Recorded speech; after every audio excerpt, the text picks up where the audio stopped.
Wazkur rabbaka fi nafsik. Gimana itu zikir caranya?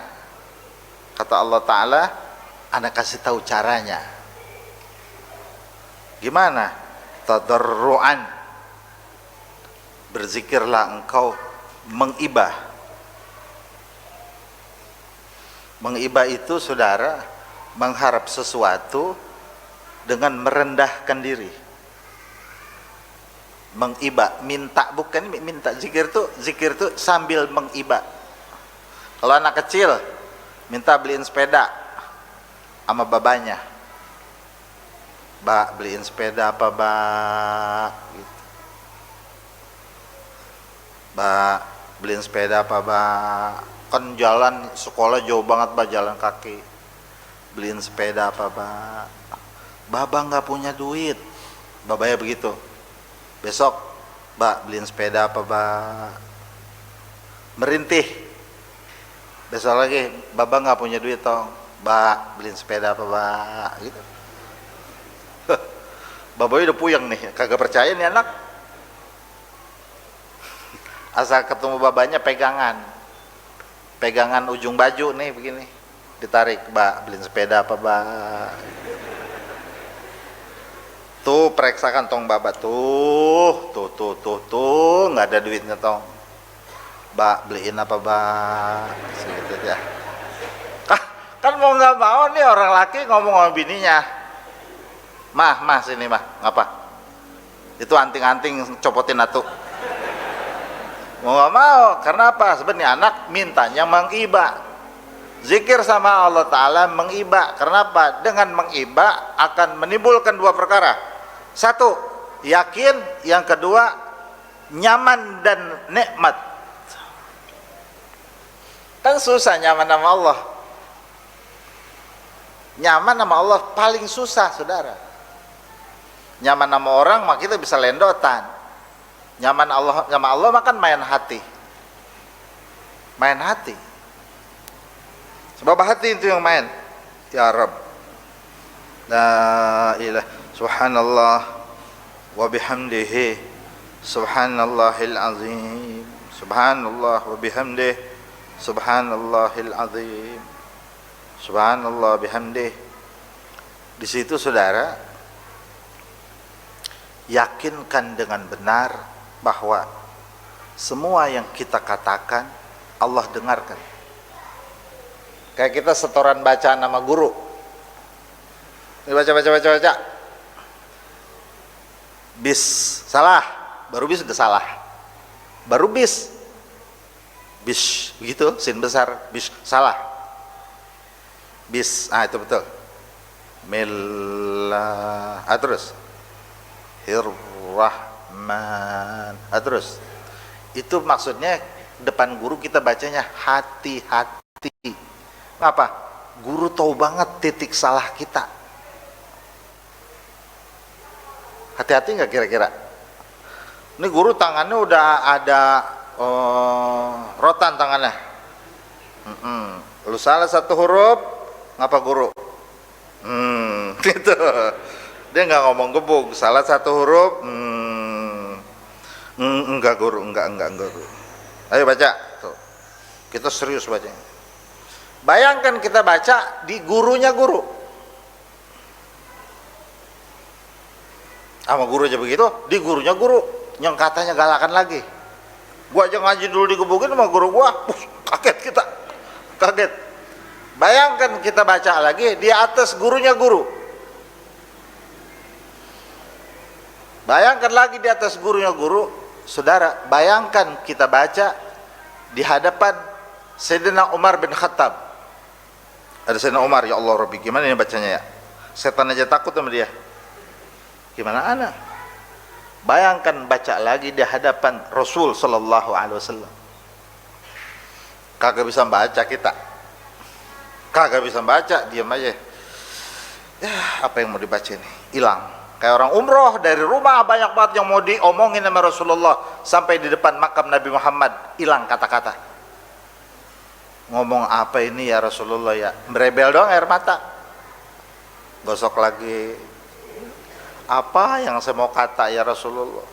Dari rumah mau banyak banget yang saya mau omongin sampai sini hilang. Betul gitu. Nah, jangankan ke Rasulullah, kadang-kadang kita datang ke rumah guru aja habis. Dari rumah banyak banget saya mau kata ini, ngapa pas di depan dia nggak ada barang atu. Nah, ini saudara, saat kita lagi baca, yakinkan Allah Ta'ala dengar yang kita ucapkan. Subhanallah wa bihamdih, subhanallahil azim. Itu namanya tadarruan. Berzikirlah begitu caranya. Bukan nih Allah bihamdih, Allah bihamdih, udah 100 aja, kagak keberasa. Ya itu mah nggak kaci gitu. Itu juga ada pahalanya, cuman efeknya kurang. Karena hatinya nggak main. Kalau dia pelan, rasakan Allah Ta'ala perhatikan dia. Subhanallah bihamdih, subhanallahil azim. Dan ingat nih, bukan mesen ini mah, seluruh amal kebaikan kita jangan diceritain orang, apalagi diposting, apalagi dibikin status zikir nikmat ya, teleding. Posting, kalau diposting hilang nikmatnya hilang. Kalau udah emang Allah Ta'ala ngerasakan nikmat diekspos, hilang nikmatnya. Emang apa hilang? Karena itu dinamakan ria. Ria itu menghapuskan nikmatnya ibadah. Emang juga gatel, itu dia. Terus saya pengen buat ngabarin. Siapa yang lu mau kabarin? Pengen buat ngasih tahu, jangan, diam, tutup. Seperti kau menutup maksiat, tutuplah taatmu. Kalau maksiat kita kan takut ketahuan orang. Mengapa? Aib. Jangan sampai ketahuan. Taat, tutup jangan sampai ketahuan. Kenapa? Sebab menghilangkan keikhlasan. Saat taat itu diketahui orang, khawatir menghilangkan keikhlasan. Habis aja udah. Kalau begitu sholat berjamaah kita kudu ngumpet-ngumpet dong. Itu mah kagak sholat berjamaah mah. Sholat Jumat muter jauh banget. Mau kemana bang? Jauh biar enggak ria. Itu mau berangkat sebelum subuh mau kemana? Mau ngaji hari Minggu. Berangkatnya sebelum subuh emang bang takut orang pada ngelihat. Ya kalau ngaji mah terang-terangan. Ini mah ibadah yang bersendiri, bersenyap, ya, ibadah yang bersenyap, ya, udah, jangan dalam kamar ya mau sendiri, selfie langsung, selfie langsung bikin status, jangan. Paham tuh? Kedua, wakhifatan, kalau sudah mengiba, ini namanya atop lazim, saudara, min atfil lazim, jadi tadarruan namanya malzum, khifatan namanya lazim, atau sebab akibat. Kalau sudah berupaya mengiba kepada Allah Ta'ala, nanti akan muncul khifatan. Khifah itu rasa takut. Maksudnya rasa takut, merasakan kewibawaan Allah Ta'ala, merasakan kewibawaan Allah Ta'ala. Begini,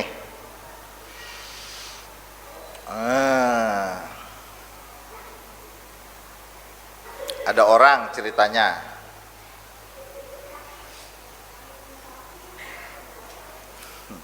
mau pergi ngelancong, maaf ya, contohnya begini, saya nyontoinnya spontan aja, nggak pakai nyari-nyari.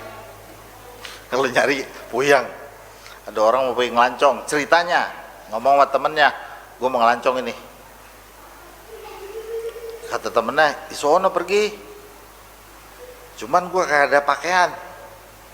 Dilihat dari atas ke bawah, celana pendek, sandal jepit hijau kuning, celana pendek, kaos oblong yang udah robek-robek.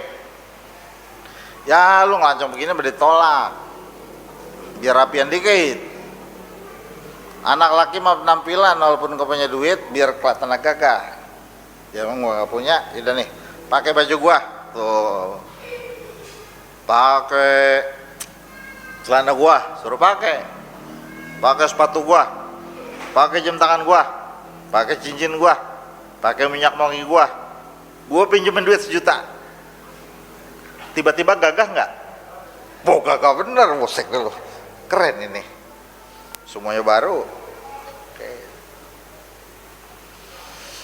Jalan itu bergaya, perlente namanya lanang perlente, jalan. Tapi dari ujung rambut sampai ujung kaki punya orang. Dalam hatinya mah begini, ya gue gaya doang ini, padahal mau gue 0, kagak ada yang dia punya. Pulang dari itu tempat, dia tongkrong saudara, sama yang punya baju kan dipanggil, sini baju gue dipakai macam-macam, bukannya sama yang dimaksud. Iya bang, iya bang. Takut ya akhirnya. Kenapa takut? Yang punya baju dipetelanjangin di situ, bukan nggak? Ya bang, saya ntar kayak kolor lagi, bukan nggak? Gitu. Itu dia ada rasa ngeri sama itu orang yang punya. Pada saat orang sedang di depannya Allah Ta'ala, sedang tadarru namanya, semua yang dimiliki dari ujung rambut sampai ujung kaki ini milik Allah. Saya kasih contoh dulu supaya ini masuk maksudnya. Semuanya milik Allah. Matanya milik Allah, kapan aja dibikin buta bisa. Kupingnya milik Allah, kapan aja dibikin tuli bisa. Mulutnya milik Allah, kapan saja dibikin setruk, menyon bisa. Semua tangannya, kakinya, semua milik Allah. Jadi munculnya rasa haibah, itu namanya khaifah, rasa takut. Ya Rabbana ya Karim, subhanallah wa bihamdih, subhanallahil azim, rendah, takut sama Allah Ta'ala. Tapi di situ saudara perlu tahu, di situ orang akan mengalami tumakninatul qulub, mengalami jiwa yang tentram. Ya Allah, nyaman bener ini, gitu. Ya Allah, nyamannya ya Rabbana. Saya tidak menemukan kenyamanan selain di ini saat, selain di sini situasi nggak menemukan. Nyaman betul ya Allah. Karena apa? Sebab syarat-syarat yang Allah Ta'ala sebutkan, tadarruan wa khifah, dia bisa lakukan. Wadunal jahri, ulama katakan zikir dengan lisan, wadunal jahri, tidak teriak-teriak, tidak memanggil-manggil gitu.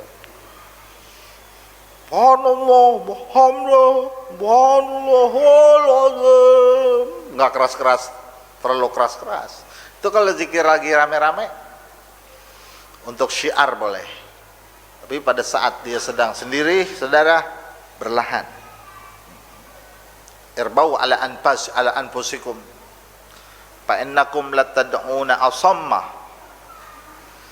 Sayangi diri kalian, kata Rasulullah, kalian tidak sedang memanggil yang tuli.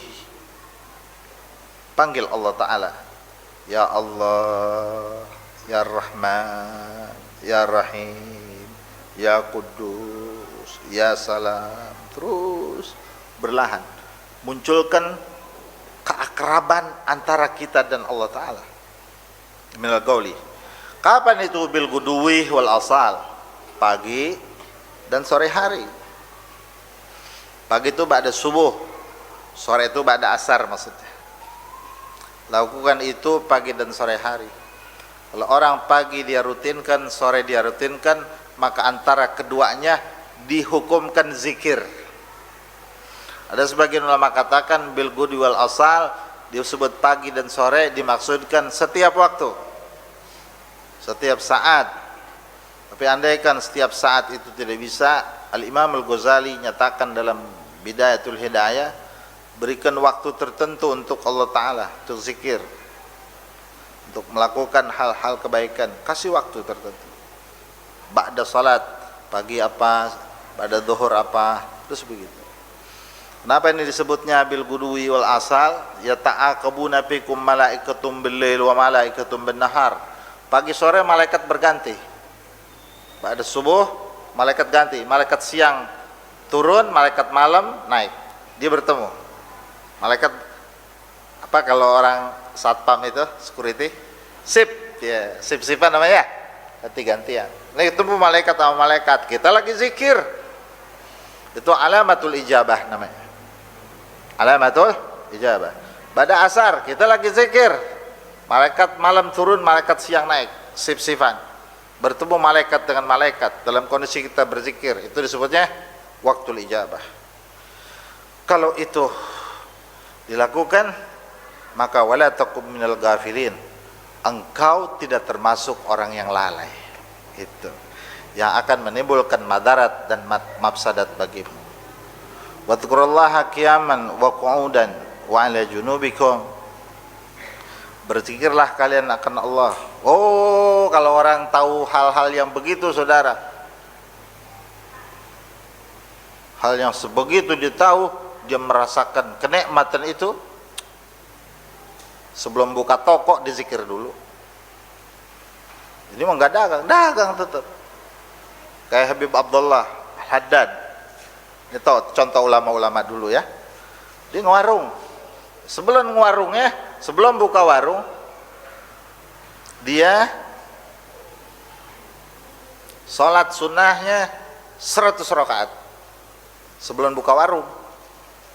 Buka warungnya jam berapa? Jam 11. Dari pagi, Allah Akbar, Allah Akbar. Itu takut nggak ada yang beli. Kalau kita begitu, ya nggak ada yang beli, ini langganan pindah dah. Kagak.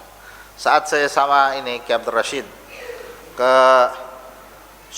ke pasar itu, Terim, suku Terim, sama beliau.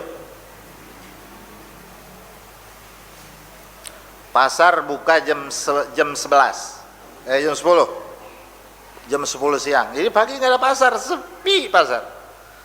Jam 10, jam 11 tutup. Pasar sejam doang, 1 jam doang. Ya orang udah dari pagi tuh. Kalau kita kan repot membuka dari pagi, takut pelanggan datang kita belum buka. Dari pagi buka, Johor baru ada yang beli.